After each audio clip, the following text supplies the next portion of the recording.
धनरेषा. प्रत्येक व्यक्तीस वाटत असते की माझ्या जीवनामध्ये धनसंचय किती असेल.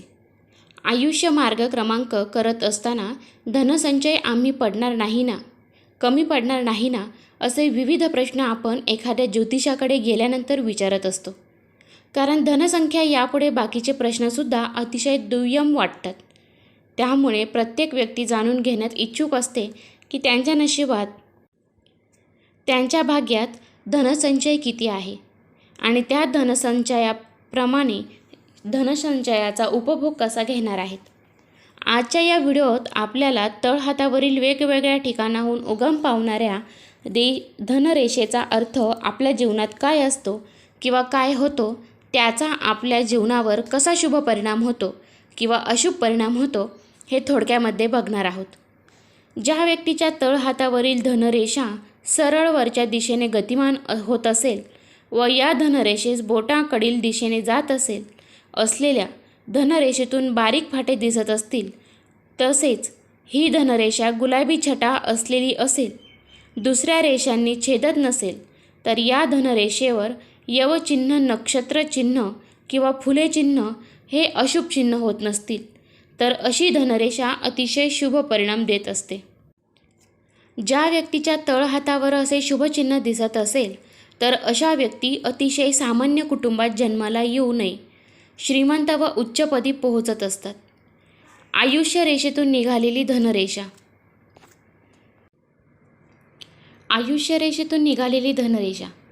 ज्या व्यक्तीच्या आयुष्यातून धनरेषा उगम पावून सरळ शनी पर्वताकडे गतिमान होत असल्याचे दिसत असेल, तर अशा व्यक्ती स्वतःच्या बळावर व संघर्ष करीत प्रत्येक गोष्टीमध्ये तसेच प्रत्येक कामामध्ये यशस्वी होऊन श्रीमंतीकडे व धनसंचय कमावण्याकडे जास्त लक्ष केंद्रित करतात.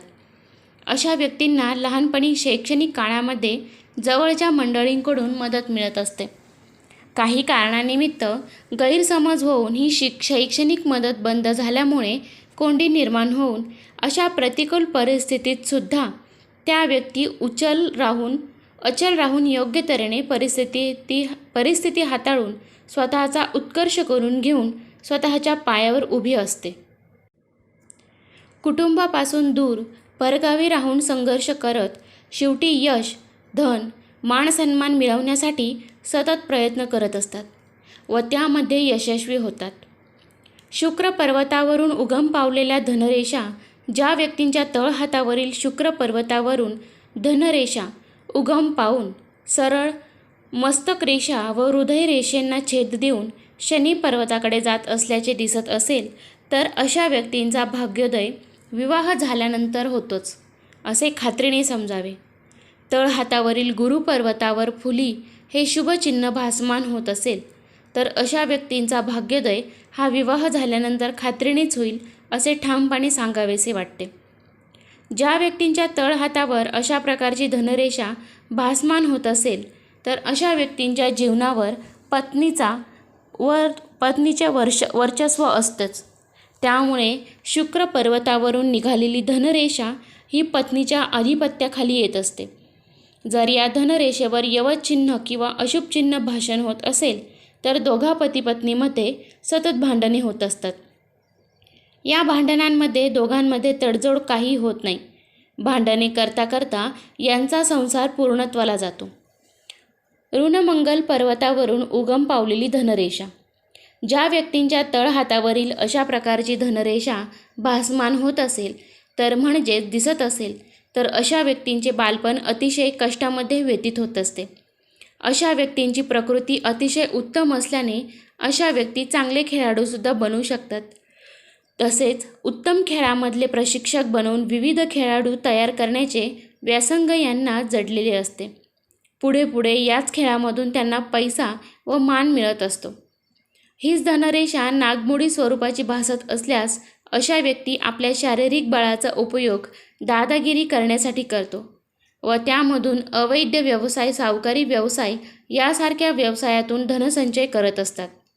खालच्या मंगळावरून उगम पावलेली धनरेषा.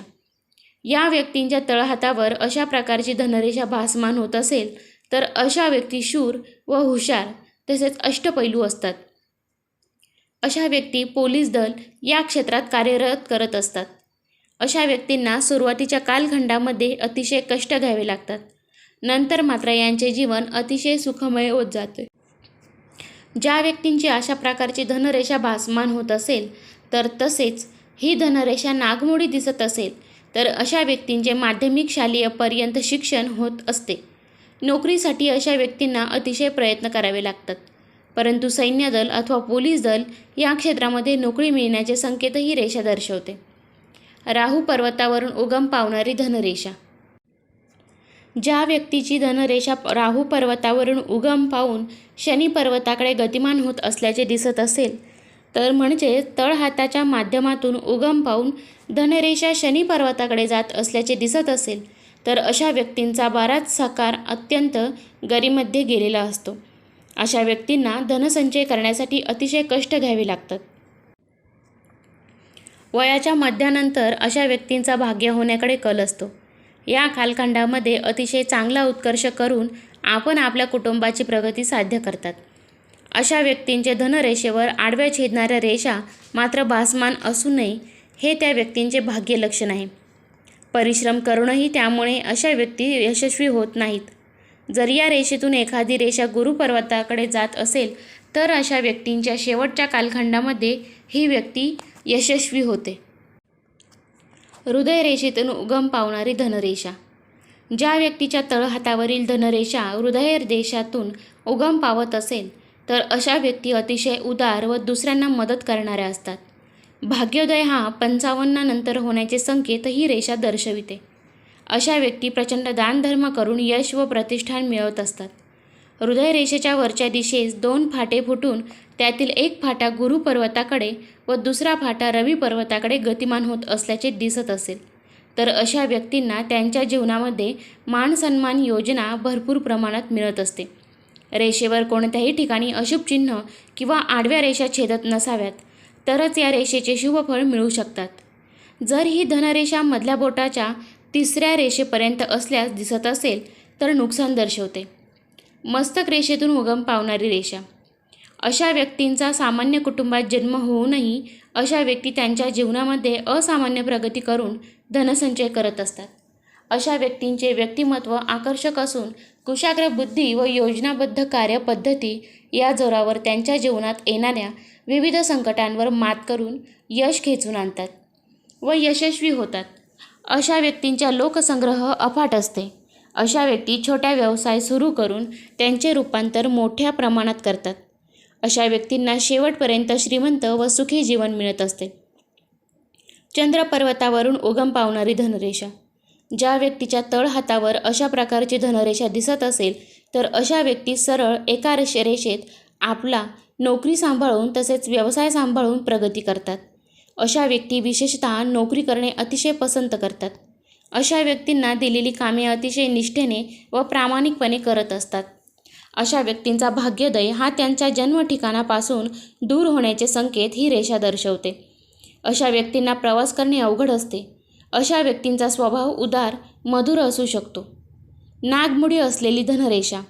ज्या व्यक्तींच्या तळहातावरील नागमोडी स्वरूपात धनरेषेचा भासमान होत असेल तर अशा व्यक्ती सतत चंचल स्वरूपाच्या असून भांडखोर असू शकतात. अशा व्यक्ती करत असलेला व्यवसाय सतत बदलत असतात. त्यामुळे त्यांना त्यांच्या व्यवसायात यश मिळण्यासाठी अतिशय झगडावे लागते.